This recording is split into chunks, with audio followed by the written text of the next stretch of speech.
How I stay focused while learning?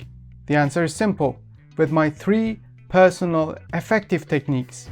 Hey lovely people, welcome back to the channel.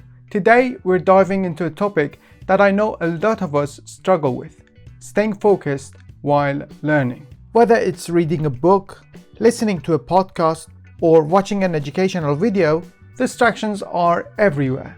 Now, before we get started, let's get one thing out of the way. We all know the usual tips, right? Put your phone away, find a quiet space, minimize distractions. You've heard them all, but I'm not here to repeat what you already know.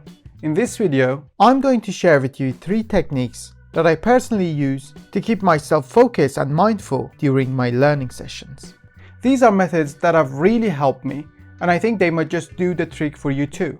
So let's jump right into it. Predict the content before you start reading. So the first thing I do, and this might sound a bit unconventional, is that I don't just dive straight into reading.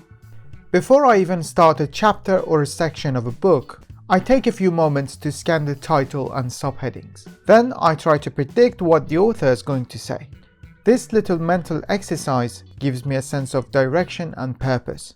I jot down a few keywords and notes about what I think is coming up. Then, as I start reading, I'm actively checking to see how close my predictions were. It's like a mini game I play with myself. If I get it right, great. If not, I've just learned something new. Either way, it keeps me engaged and stops my mind from wandering. And yes, I do the same thing before I listen to a podcast or watch a YouTube video. It's a simple way to get your brain in gear and keep your focus locked in. How did you find the video so far? If you found it useful, please consider liking and subscribing if you haven't already. The second technique is all about visualization.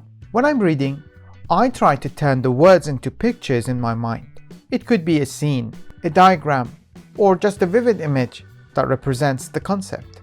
Now, here's the trick. If I catch myself reading the words without forming any mental images, I stop immediately. That's my brain's way of telling me I've lost focus. So I take a pause, gather my thoughts, and then dive back in, making sure I'm fully visualizing what I'm reading.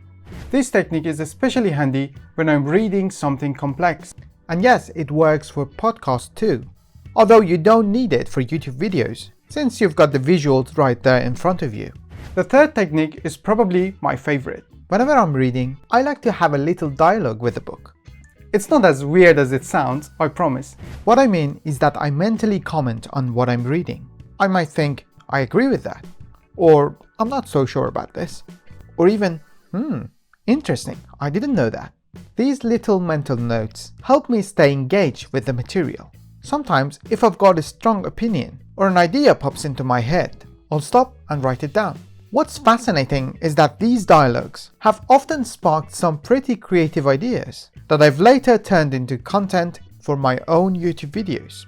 If you found this video interesting, I think you'll love this one right here. Click on it to keep learning, and I'll see you there. Cheers.